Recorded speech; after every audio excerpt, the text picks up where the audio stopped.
ఆంధ్రప్రదేశ్లో విధ్వంసకాండ అయితే ఇంకా ఆగలేదు.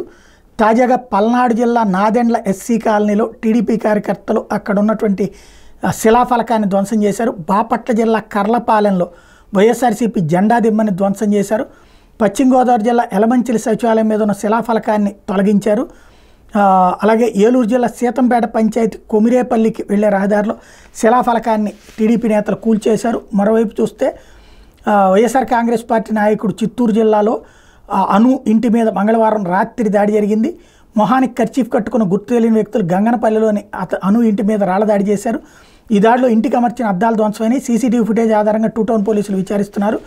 మరోవైపు ఎస్కేయు వీసీ కారు మీద దాడి జరిగింది. డ్రైవర్ను కొట్టి వీసీతో గొడవకు దిగాడు వర్సిటీ ఉద్యోగి ప్లస్ ఒక రౌడీ షీటరు. అట్లాగే మరొక వైపును చూస్తే కర్నూలు జిల్లా కోడుమూరులో లక్ష్మీనగర్లో చెందినటువంటి చేనేత కార్మికుడు గణేష్ స్థానిక తెలుగుదేశం పార్టీ నాయకులు వేధింపులు తాళలేక మంగళవారం సెల్ఫీ వీడియో తీసుకుంటూ పురుగు మందు దాగి ఆత్మహత్యాయత్నం చేశాడు.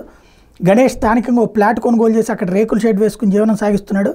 కోడుమూరుకు చెందిన తెలుగుదేశం నాయకులు టీచర్ రామచంద్రుడు, బాలకిట్టు, వీరేష్ మరో వ్యక్తి కలిసి ఆ ఫ్లాట్ తమదని గొడవకు దిగుతున్నారు. ఫ్లాట్ని ఖాళీ చేయాలని లేకుంటే 8 లక్షలు చెల్లించాలని దౌర్జన్యం చేశారట.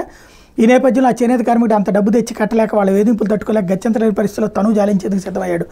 మంగళవారం సెల్ఫీ వీడియో తీసుకుంటూ కూల్ డ్రింక్లో పురుగు మందు కలిపి తాగి ఆత్మహత్యాయత్నం చేశాడు. అతని కుటుంబ సభ్యులు కోడుమూరు ప్రభుత్వ ఆసుపత్రికి అక్కడి నుంచి మెరుగైన చికిత్స కోసం కర్నూలు ప్రభుత్వ ఆసుపత్రికి తరలించారు.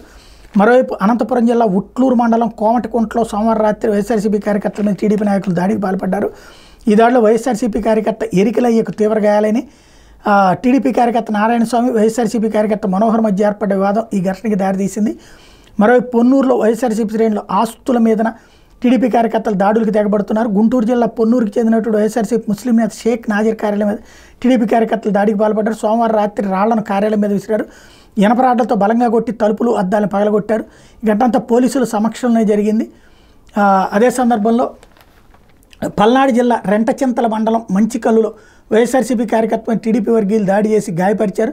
గ్రామంలోని ఎస్సీ కాలనీకి చెందినటువంటి నంద అరుణ్ కుమార్ సోమవారం రాత్రి నిద్రపోతున్న సమయంలో టీడీపీ చెందిన మేకల లక్ష్మీనారాయణ, మేకల విజయకుమార్, మేకల శేషు, మేకల సైదారావులు ఆయన మీద కర్రలతో దాడి చేసి కొట్టారన్నటువంటిది సాక్షి హైలైట్ చేస్తున్నటువంటి అంశం. అట్లాగే సత్తెనపల్లి దగ్గర అయితే నందిగాం గ్రామ పంచాయతీ కార్యాలయం మీద టీడీపీ నేతలు తమ పార్టీ జెండా ఎగరేయడంతో పాటు పంచాయతీ కార్యాలయానికి పసుపు రంగు వేశారు. డంపింగ్ యార్డుకి పసుపు రంగు వేశారు. సచివాలయ తాళాలు స్వాధీనం చేసుకున్నారు.